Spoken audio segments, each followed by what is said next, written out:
Nagkaroon ng TV ang pamilya matapobre dahil binutas nila ang dingding at nakinuod sa kapitbahay. Pero tinakpan din nila ito para maiba naman ang kwento. At ngayon, sa pagpapatuloy ng Muchas Gracias.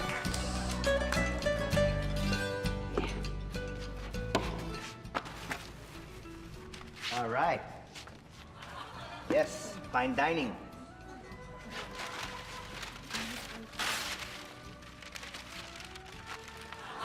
Oh, yeah.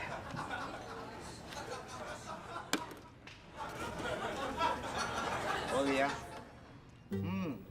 Tama-tama, ang lamig. Ah.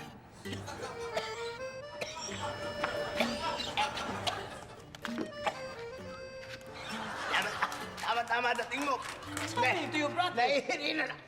Painumin mo. Painumin Are mo. you out of your mind? You're losing your mind. You lose your mind. Saba. That's so gross. That's so gross. Ano ka ba? Matahan mo painumin. Ha? Don't you know what this is? Don't you know what this is? Ay, soft drink. Soft drink ito. Oh. Soft drink ito ni Big Soto. The famous actor from Fantastic Man. The famous actor comedian. So what the fuck? Ha? Why not give me that? Yung Ha? mga ganito, hindi iniinom. You keep this. You keep this for display. Ha? Display. That's so weird. That's so weird. Loko! Nakuha ko to dun sa basura ng artistang si Rainer ng Starstruck. Ayan o, buhok pa nga niya to. Ito nga ako rin, naggalungkat ako sa basura ni Richard Gutierrez. Nakakita ko ng pizza. Wow! Ito, sila ni Richard. Amazing. Wait, Memon. Ito ba ang uso ngayon? Ha? Nagbubungkal kayo sa mga basura ng mga sikat? Is that it? Is that it? Brethren, don't you know? That's the uso now. You may calculate the basura rate of the artista hate. Tama, Uncle. Aba, kakaiba pala yung mga uso na yan, ano? Anton, What's the wrong? Anton, anak, halika dito. Halika What's dito. the matter?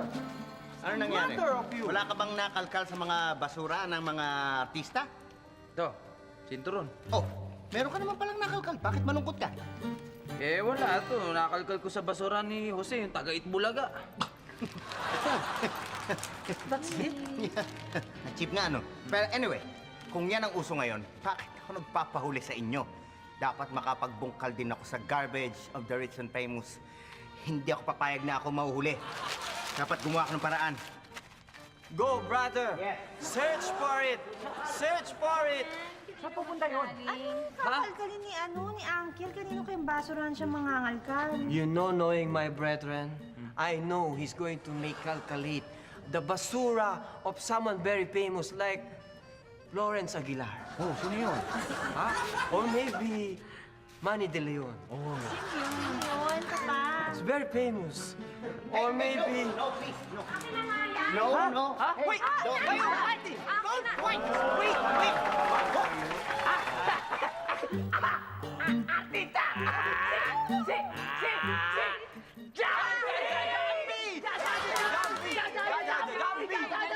Jambi!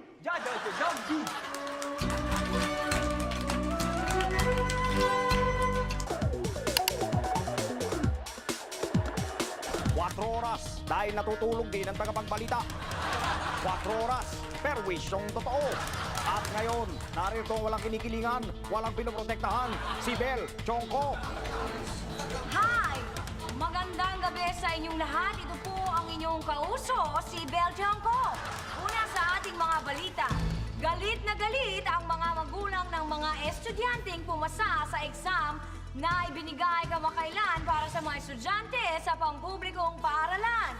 Sa kabilang banda, tuwang-tuwa naman ang mga magulang ng higit sa 1.6 million na estudyante na bumagsak sa eksaminasyon sa kabuuang 0.52% ng 1% lang ang positibo ang resulta sa exam. Ang kontrobersyal na eksaminasyon na pinatupad ng mga Department of Education ay walang iba kundi ang high school pregnancy test.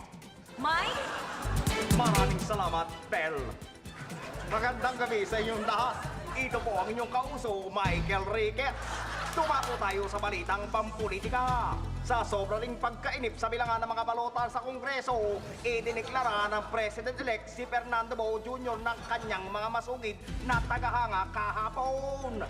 Anila, hindi na sila makapaghintay na maging hari ng buong Pilipinas, ang kanilang hari ng aksyon. Bert? Congressman nagbuhat ng ballot box. Isang bagot na congressman mula sa Mindanao ang nagpasyang literal na pasaunin ang responsibilidad sa mabagal na bilangan ng mga boto sa Kongreso.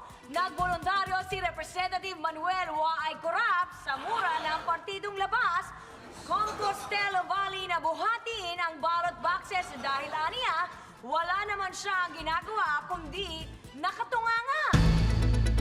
Congressman Zamora. Yes. Bakit niyo po napagpasyahang mag-volunteer magbot ng balota? Statement po ba ito laban sa pagiging sobrang kupad ng Kongreso sa pagbibilang at pagsasayang nila sa mga buwis ng publiko? Ay, no. Kaya ko lamang binubuhat itong mga ballot boxes dahil itong panahon ng bilangan, hindi ako nakakapunta sa gym, no? Kaya imbis na mag-weights, ay rin na lang mga ballot boxes ang binubuhat ko. Tama, parang ganito, oh. Tama, tumitigas na yung biceps ko, eh. Ayan. Pakiramdaman ko. Di ba matigas na? Mike? Kung nitong linggo, isang babaeng nawawala sa sarili ang ating natagpuan, ngayon naman ay isang lalaking tila nawawala sa kanyang sarili. Video footage. Pasok! Natagpo ang lalakad-lakad mag-isa kahapon si Pocholo Consumisyon, 25 taong gulang, nang tila malayo at tingin at malalim ang iniisip. Nang tanungin kung anong problema niya, sinabi ng Ginoo na wala lang siyang pabasahe kaya napilitan siyang maglakad. Ngayon, dumako naman tayo kay Papaya Guano para sa ating Showbiz Tsaka. Papaya, pasok!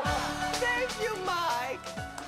Sa Showbiz Tsaka, patuloy ang sabayan sa pagitan ng dating matalik na magkaibigan at magkong sa programang Star Katok na sina Lolit Tulis at Rosana Rosas.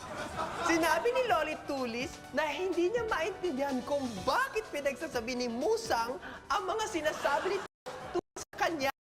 Ani Lolit, nag-aalala siya at baka raw epekto lang ito ng dating pagkalulong ni Musang sa kanyang gamot na pampurga. Ay, nako, no. Hindi siya yung musang nakilala ko. Nagkamali siguro. Baka naman apektuhan siya ng gamot na pampurgang iniinom niya. Kilala niyo ako. Basta para sa pamilya ko at lalong-lalo na sa anak ko, magpapapurga talaga ako. At ikaw, Lolit Tulis, ha? Pupurgahin din kita. At yun ang ating Showbiz Tsaka ngayon. Mike? Maraming salamat, Papaya Guano. Excuse me po. Yan po nagwawakas ang 4 oras ngayong gabi. Ito po ang inyong lingkod, Michael Riquez. At ito naman po si Belgium ko. At ito po si Papaya Guano na nagsasabing